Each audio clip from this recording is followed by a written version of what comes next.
Një tjetër zhvillim dramatik ka tronditur Hungarinë, duke thelluar luftën politike që ka përfshirë vendin pas humbjes historike të Viktor Orban në zgjedhjet parlamentare të prillit. Të martën, hetues të prokurorisë hungareze kryen një kontroll në qendrën ku ndodhen serverët dhe infrastruktura kryesore informatike e partisë Fidesz, duke shkaktuar reagime të furishme nga ish-partia në pushtet. Sipas deklaratës së Fidesz, hetuesit mbërritën pa paralajmërim me synim për të sekuestruar sistemin e komunikimit dhe bazat e të dhënave të partisë. Tirania ka arritur sot në një nivel të ri. Një gjë e tillë nuk ka ndodhur në Hungari që nga rënia e komunizmit në vitin 1990, deklaroi Fidesz në reagimin e publikuar në rrjetet sociale. Partia Viktor Orban pretendon se Bastisja nuk është një procedurë e zakonshme hetimore, por pjesë e një strategjie të qeverisë së re të Peter Magyar për të paralizuar opozitën. Në deklaratën e saj, Fidesz akuzon partinë në pushtet se pasi nuk arriti ta shkatërrojë politikisht opozitën, tani po përdor prokurorinë dhe institucionet shtetërore për ta goditur juridikisht. Kjo është një përpjekje për ta nxjerrë jashtëlojë Fideszin dhe çdo rezistencë ndaj pushtetit aktual, thuhet në reagimin e partisë. Edhe Balazs Orban,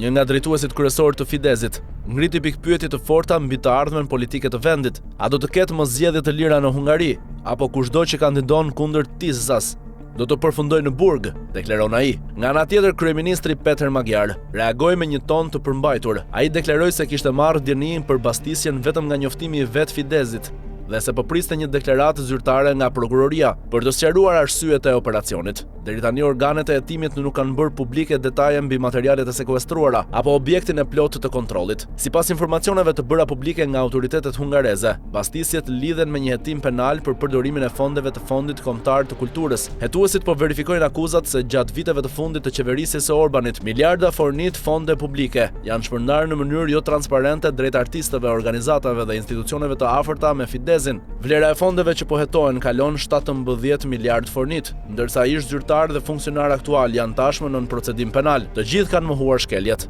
Ngjarja nuk mund të kuptohet pa parë transformimin politik që po kalon Hungaria. Pas 16 viteve në pushtet, Viktor Orban humbi zgjedhjet parlamentare të vitit 2026 përballë Peter Magyar, i cili premtoi rikthimin e standardeve demokratike, forcimin e shtetit të së drejtës dhe luftën kundër korrupsionit. Që nga marrja e pushtetit, qeveria e re ka nisur një seri reformash të thella. Ndryshime kushtetuese, largimin e figurave të emëruara nga Fidesz në institucionet kryesore, reformimin e sistemit gjyqësor, bashkëpunim më të ngushtë me Bashkimin Evropian dhe Prokurorinë Evropiane, hetime ndaj rasteve të dyshuara të korrupsionit gjatë qeverisjes së mëparshme. Fideszi ka cilësuar të gjitha këto reforma si një spastrim politik. Sipas kampit të Orbanit, qeveria aktuale po përdor të njëjtat metoda që për vite me radhë ia atribonte vet Fideszit: kontroll të institucioneve, ndryshime të shpejta ligjore dhe përdorim të drejtësisë për qëllime politike. Nga ana tjetër, kabineti i Peter Magyar argumenton se nuk bëhet fjalë për hakmarrje, por për rivendosjen e ligjshmërisë dhe hetimin e dyshimeve serioze për korrupsion dhe keq përdorim të fondeve publike. Bastisja e serverëve të partisë më të madhe opozitare pritet të ndez debat të fortë dhe në Bashkimin Evropian. Por mbështetësit e Viktor Orban, operacioni është një sinjal alarmi për përdorimin e institucioneve kundër opozitës.